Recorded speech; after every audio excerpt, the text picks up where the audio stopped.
Well, my name is Amy Liang. I don't have actually a nice presentation and all the numbers that Dr. Enrique and Ralph had here.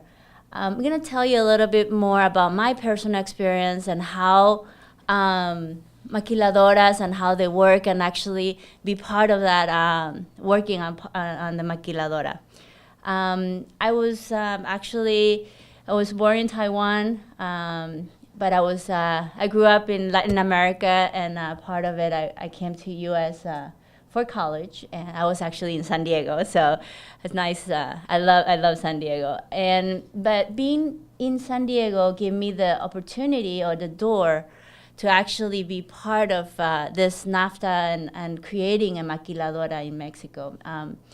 I graduated from University of San Diego, and after I graduated, I was hired by a company called Bochen, Mexico. They were located. They started the maquiladora in Tijuana, and then we also set up another maquiladora in Ensenada. Tijuana, Ensenada is just about crossing the border, probably about 20 minutes from the border, and we set up the maquiladora there, and actually that was in 1999, where the NAFTA just opened up, and a Taiwanese company, Chinese base also, they decided to come explore Mexico and take advantage of the timing, as I said, just in time, and to be able to take advantage. What we did was we bought I'm sorry, I'll go back a little bit. The maquiladora made apparel for Nike, apparel for Adidas, Timberland, all those major brands, and to take care of the quality, we bought the textile or the cloth from the United States. It was imported into Mexico. We did the maquila there, the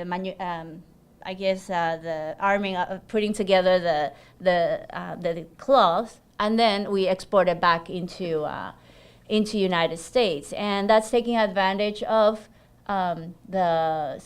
because back then also in China the anti-dumping tax was really high. So that's one of the benefits that the company in Taiwan company, they saw that we can take advantage of Mexico labor to be cheaper than in the United States, but at the same time we used U.S. raw materials into Mexico. So they kind of put together the maquila in Tijuana.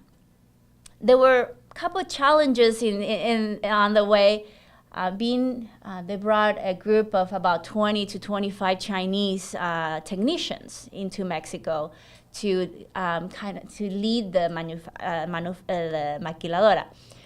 But because of the language barrier was huge, and the culture also was really very, very different. I remember we had to hire 400 employees, 400 Mexicans, and Chinese, they're very good with hands, and being on the sewing, you need to sew on the sewing machines, and you need to be really active. They made this test for the Mexicans so they pass the test so they can be part of the company. And it was really tough. I even failed that. I mean, it was just really really hard. The expectation was really high. So at the beginning, it was really hard to kind of get the people in to meet the standards that Chinese had to be able to work. But as we went along to create the company, and we had to explain how Mexican work and then how Chinese work, and the way to solve that issue, they actually have to hire a couple of translators to start, and then they hire some local managers, because that was very, very important. It was really hard for the Chinese have very strong character, and they, they yelled at the employees, and in Mexico they don't like it, and then they have this, and then you have also the labor law protection from Mexico for local hires employees. So they have those big issues. But I think in general, China now it is looking into coming into Mexico, doing investment into Mexico, and taking advantage of this trade. Right now, I work for Deloitte. Deloitte is a consulting firm, and here what I do is to advise actually Chinese company that wants to come to Mexico and set up either a company, a maquiladora, or just to do business. And so China is coming in with investments into Mexico to provide this, services back to U.S. and to coordinate, to be part of this NAFTA.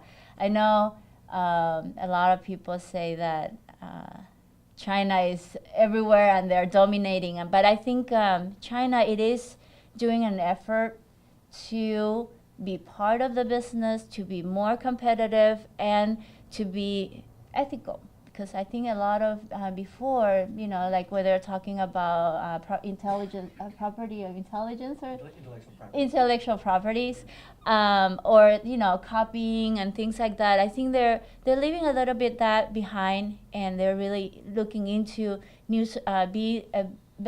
give better services, better quality, and being here in having the opportunity to being here in Mexico.